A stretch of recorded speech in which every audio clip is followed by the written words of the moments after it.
Hello friends, welcome to Pebbles. நான் உங்கள் கோபி செட்டிப்பாளையம் சுதா. நம்ம இன்னைக்கு செய்ய போகிறது பிரெட் ஜாமுன். இது ரொம்ப ஈஸியாக பண்ணலாம். அதாவது இதுக்கு வந்து என்னன்னா ஒரு பாக்கெட் பிரெட் இல்லைனா ஒரு 10 ஸ்லைஸ் பிரெட் எடுத்துக்கலாம். நீங்கள் ஸ்டார்டிங்கில் வந்து கொஞ்சமாக பண்ணணும்னா ஒரு 10 ஸ்லைஸ் பிரெட்டு மட்டும் எடுத்துக்கோங்க.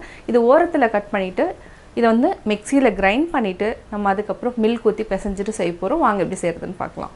பிரெட் ஜாமுன் செய்கிறதுக்கு தேவையான பொருட்கள் நம்ம மீடியம் சைஸ் பிரெட் ஸ்லைஸ் எடுத்துக்கலாம். இது வந்து ஒரு பாக்கெட் எடுத்துருக்கிறேன். இதுக்கு தேவையானது ஏலக்காய், 3 டேபிள் ஸ்பூன் அளவுக்கு நான் அதாவது ஸ்வீட் இல்லாத கோவா எடுத்துருக்கேன். இதுக்கு 300 கிராம் சுகர் எடுத்துக்கலாம். ஃபஸ்ட்டு வந்து நம்ம ப்ரெட்டை வந்து மிக்சியில் அடித்து தனியாக எடுத்து வச்சுக்கலாம். இது கூட நம்ம ஒரு 1/2 டம்ளர் அளவுக்கு பால் ஊற்றி நல்லா வந்து பிசைஞ்சுக்கணும். இப்போ எப்படி செய்கிறதுன்னு பார்க்கலாம். இதை நல்லா பிச்சு போட்டுட்டு கிரைண்ட் பண்ணிக்கலாம். கிரைண்ட் பண்ணி எடுத்துக்கலாம். ப்ரெட் நம்ம நல்லா அரைச்சிட்டோம். பவுலில் கொட்டிக்கலாம்.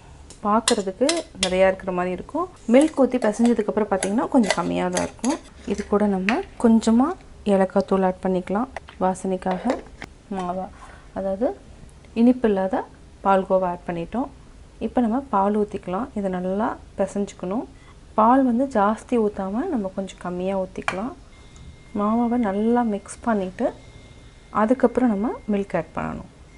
அதே மாதிரி உருண்டைகள் வந்து உருட்டுறப்போ கிராக் இல்லாத மாதிரி பார்த்துக்கணும். இதுக்கு நம்ம ஒரே ஒரு சிட்டிகை அளவுக்கு உப்பு போட்டுக்கலாம். இப்போ கொஞ்சம் கொஞ்சமாக நம்ம பால் ஆட் பண்ணிக்கலாம். இது வந்து 25 ml மில்க் எடுத்துருக்குறோம். நல்லா அழுத்தம் கொடுத்து பிசையணும்.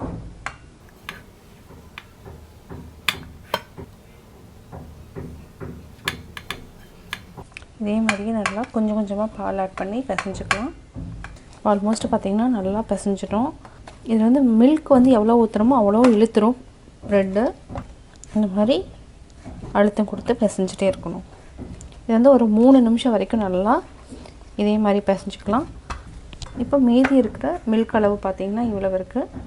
இன்னும் 1 டேபிள் ஸ்பூன் அளவு ஆட் பண்ணிக்கலாம். இந்த 1 டேபிள் ஸ்பூன் நம்மளுக்கு மீதி ஆகிடுச்சு. இப்போ டோ ரெடி ஆகிடுச்சு.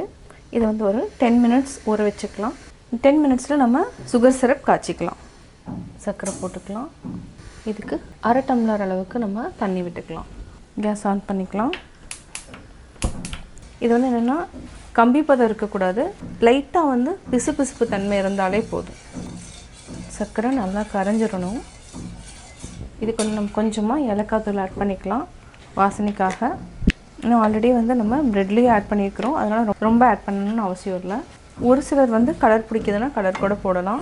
நல்லா கொதிக்கிட்டோம். இப்போ நம்ம டீப் ஃப்ரை பண்ணிக்கலாம். இந்த பர்னரில் 10 மினிட்ஸ் ஆகிடுச்சு.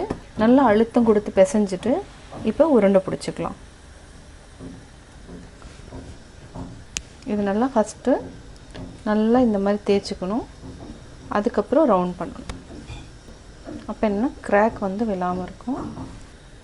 இது எல்லாத்தையுமே நம்ம உருண்டை பிடிச்சி வச்சுக்கலாம்.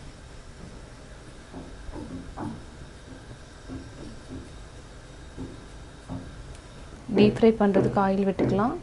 எண்ணெய் நல்லா காயிட்டும். டீப் ஃப்ரை பண்ணிக்கலாம். இதை வந்து லோ ஃப்ளேமில் வச்சுக்கோங்க.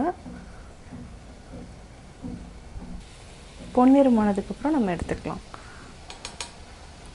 பொறுமையாக அப்படியே திருப்பி விட்டுக்கலாம். பார்த்திங்கன்னா இதுவே வந்து கொஞ்சமாக பெருசாகும். நல்லா வெந்துருச்சு. இப்போ நம்ம எடுத்துக்கலாம். பார்த்திங்கன்னா கொஞ்சம் நல்லா ஜாமுனுக்கு வந்து அதாவது கொஞ்சம் லைட்டாக பிசுபிசுப்பு தன்மை இருந்தாலே போதும். இந்த மாதிரி இருந்தாலே போதும். அதை பார்த்திங்கன்னா நல்லா ஷைனிங்காக இருக்கும்.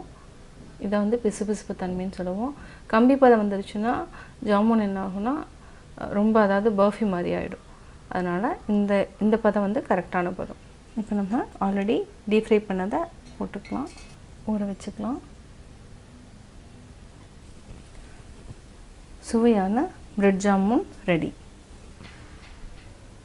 பிரெட் ஜாமுன் எப்படி செஞ்சீங்கிறது பார்த்தீங்க. நீங்களும் வீட்டில் ட்ரை பண்ணி பாருங்கள். உங்களுடைய கமெண்ட்ஸ் எனக்கு சொல்லுங்கள். லைக் பண்ணுங்கள். மறக்காமல் சப்ஸ்கிரைப் பண்ணுங்கள். அனைவருக்கும் தீபாவளி நல்வாழ்த்துக்கள். என்னோட குக்கிங் வீடியோ முடிஞ்சதுக்கப்புறம் பார்த்தீங்கன்னா ஒரு திருக்குறள் வந்து நீங்கள் பார்க்கலாம். உங்கள் குழந்தைகளுக்கு நீங்கள் சொல்லித்தரலாம். மண்ணுயிர் ஓம்பி அருளால் வார்க்கு இல்லென்ப தன்னுயிர் அஞ்சும் வினை. நிலை பெற்ற உலகில் உயிர்களை காத்து அருள் புரிந்து வாழ்கின்றவர்களுக்கு தம் உயிரை குறித்து அஞ்சுகின்ற தேவனைகள் வராது.